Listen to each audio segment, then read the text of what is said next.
Անցնենք միանգամից հարցերին, Սիվիկեյեմ խնդրեմ ձեր հարցը։ Բարսես Պալմամիջանյան վերջին շրջանում տեսնում ենք, որ հանրային հարթակ է դուրս եկել Ռոբերտ Քոչարյանի համակիների եւ Սերժ Սարգսյանի կողմնակիցների եւ թիմակիցների միջև տարաձայնությունները։ Ռոբերտ Քոչարյանի թիմից նշում են, որ պատճառը սկսվել է Քոչարյանի ասուլիսից, միաժամանակ մեղադրում են ձեզ, որ Սերժ Սարգսյանին եւ նրա թիմին, որ 2008 թվականից սկսած այդ հակաքարոզը Քոչարյանի ուղղությամբ սկսվել է, Պալմամիջան ինչպես կպատասխանեք, արդյոք Սերժ Սարգսյանը եւ նրա թիմակիցները 2008-ից հետո Քոչարյանի նկատմամբ այդ հակաքարոզը արել են իրոք եւ ինչու համար դա այդպես է եւ ձեր կարծիքով ինչու սկսվեց դա հանրային կերպով արտահայտվել, արդյոք Քոչարյանի ասուլիսներ պատճառը։ Ես այդ երկու հարցերին էլ բազմաթիվ անգամներ անդրադարձել եմ եւ ոչ միայն ես,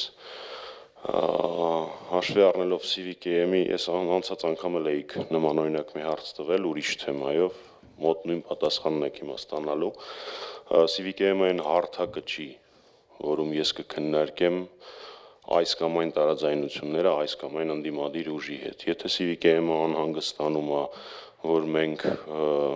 կշեղվենք Փաշինյանի ստերը եւ հակապետական գործունեությունը քննադատելուց կապված այս տարաձայնությունների հետ, ապա անհոգ եղեք,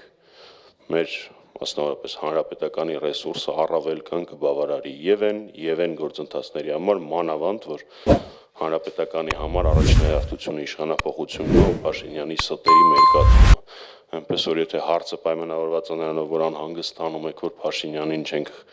անդրադառնա, մի անհանգստացեք։ Պալմամիջան, այդ մասին չէր հարցս, չեմ անհանգստանում, ուղղակի հարցնում եմ, ինչից սկսվեց ու արդյոք Քոչարյանի ասուլիսներ պատճառը։ Դուք կարծում եք ես հարցը չէի հասկացել։ Ամեն դեպքում ուրիշ բան պատասխանեցի։ Ես պատասխանեցի այն, ինչ որ հարմար գտա։ Շատ լավ։ Հաջորդ հարցը Լիլիթ Կայսյան խնդրեմ։ Պարոն Մամիջանյան, Ալեն Սիմոնյանը իր վերջին ճեպազրույցում լրագրողների հետ ասաց, որ իշխանությունը քայլեր անում է գերիների ազատ արձակման հետ կապված, բայց պետք չի այնպիսի քայլեր անել, որ տեսանելի լինի, դա գուցե process-ին խանգարի։ Ըստ ձեզ իշխանությունը անտեսանելի քայլեր անում է, թե ոչ, կամ տեսանելի, եւ ընդհանրապես քայլեր անում է, եւ գուցե անում է, իսկ Ադրբեջանը չի բավարարում այդ քայլերը։ Մերսի։ Տեսեք, նախ այսօր առավոտյան Վարդանյանների ընտանիքի փաստաբանը, որը ըստ իր ներկայացրած տվյալների 20-ից ավել տարվա փորձ ունի նման գործընթացների, զարմանք էր արտահայտում, որ երբևէ չի տեսել մի երկրի կառավարություն, որը այսպես վարվի այս հարցում։ Սա ես մեջբերում եմ մասնագետի կարծիք, սա քաղաքական խոսույթ չի, սա մասնագիտական խոսույթ է։ Այսինքն, եթե կան մարդիկ, որոնք համարում են, որ ընդդիմությունն է միայն քննադատում, ոչ, միայն ընդդիմությունը չի, նաև մասնագետները,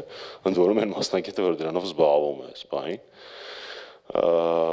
դա առաջինը, երկրորդ հնարավորությունը օգտագործելով մարդասիրական տեսանկյունից, պարոն Վարդանյանի առողջության տեսանկյունից, չգիտեմ կհասնի հորդորը թե չէ, բայց հայրենասեր հայերին պետք է որպեսզի պարոն Վարդանյանը ողջ առողջ վերադառնա Բաքվից։ Ուստի նորից եմ ասում, չգիտեմ կհասնի իրեն այս կոչը թե չէ, բայց ամեն դեպքում մարդասիրական տեսանկյունից լավ կլինի, որ պարոն Վարդանյանը իր առողջության տեսանկյունից դադարեցնի հացադուլը։ Ես հասկանում եմ, որ դա քանի որ պետությունը ոչինչ չի անում, պարոն Վարդանյանը Բաքվում գտնվելով ստիպված է այս պայքարի մեթոդը օգտագործել, բայց մեզ բոլորիս հայերիս անհրաժեշտ է, որպեսզի պարոն Վարդանյանը եւ մյուս գերի տղաները անվտանգ առողջ վերադառնան հայրենիք։ Սա մարդասիրության տեսանկյունից տեսանելի, անտեսանելի վնաս կտա այնքան հին, այնքան պարզունակ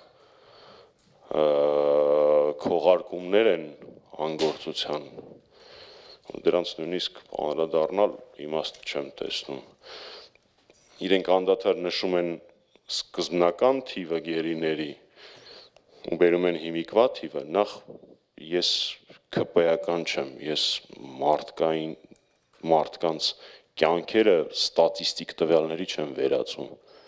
Փաշինյանն չէ ազգային ժողովի ամբիոնից ասել, որ այսքան զոհեր ունենք պլյուս մինուս էս կան։ Այդպես են իրանք մարդու կյանքին վերաբերում, ես այդպես ասել չեմ կարող։ Մեկ, երկրորդ, դե որ խոսում է նախորդ շրջանում գերիների վերադարձից, մի հատ էլ հիշեցնեմ։ Նոյեմբերի 9-ից սկսած Ադրբեջանը 20 թվականի նոյեմբերի 9-ից սկսած Ադրբեջանը իր պահանջներից մեկն էր ականապատ տարածքների քարտեզները 9-ից սկսած ինքը կես տարի այդ քարտեզները չտվեց ու տվեց 21 թվականի արտահերթ ընտրություններից առաջ, որպեսզի օգտագործի դա որպես քաղաքական դիվիդենդ։ Այդ հենց եք գերի բերում։ Ինչ վերաբերվում է գնահատականներին գործողությունը արվում է թե չէ, առհասարակ ցանկացած գործողություն գնահատվում է արդյունքով։ Այդ մարդկանց տանջամահ են անում։ Եթե վարչապետի աթոռին նստածից չպիտի լինի պահանջը, ումից պիտի լինի պահանջը, այդ մարդիկ Հայաստանի Հանրապետության քաղաքացիներ են։ Ոնց ուզում են թող բերեն։ Դա իրանց խնդիրներն է։ Մենք ընդդիմությունը այդ մասով այն բոլոր լծակները, որոնք ունի, կիրառում է միջազգային կապեր, այդ թվում նաև ակցիաներ, այսինքն եղել են դեպքեր, երբ այդ հարցը ընդդիմության հանրապետականի կազմակերպված գործողությունների արդյունքում, երբ որ միջազգային հյուրեր ենք Հայաստանում ունենում, ոչ միայն իրենց հետ հանդիպման ժամանակ ենք դրա մասին խոսում, այլ նաև փողոցում ակցիա է դրա հետ կապված տեղի ունենում ավելի շատ լսելիություն ապահովելու համար։ Այնպես որ ամեն ինչը գնահատում են արդյունքով։ Ներկայացեք, խնդրեմ ձեր հարցը։ Կորյուն Սիմոնյան, Եվրոմեդիա 24, պարոն Մամիջանյան,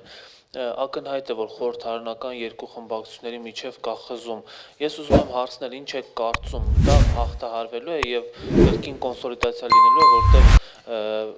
արդեն եղանակները տաքանում են եւ հնարավոր է, որ փողոցային պայքար լինի։ Ընդդիմությունը միասնաբար կկանգնի փողոցում։ Պարոն Սիմոնյան, նախ ես ձեր հարցի ձևակերպման հետ բացարձակ համաձայն չեմ։ Խորհրդարանական երկու խմբակցությունների միջև խզում չկա։ Բացարձակ չկա։ Դուլտուր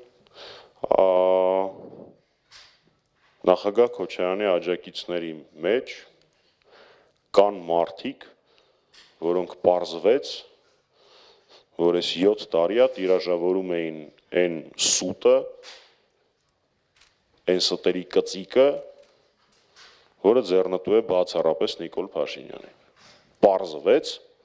որ նախագահ Քոչարյանի աջակիցների մեջ կան մարդիկ, ովքեր դա տիրաժավորում են։ Ու պարզվեց, որ այդ մարդկանցից մեկը նախագահ Քոչարյանի գրասենյակի ղեկավարն է։ Ինչ վերաբերվում է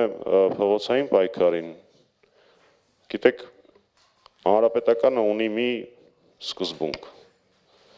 Մենք մեր պարտականությունը հայ ժողովրդի առջև եւ ամենակարևորը ինքներս մեր առջև որպես Հայաստանում գրանցված առաջին հասարակաքաղաքական միավոր, որպես մի կուսակցություն, որը ղեկավարել են Աշոտ Նավասարդյանը, Անդրանիկ Մարկարյանը, Վազգեն Սարգսյանը, այժմ Սերժ Սարգսյանը, մենք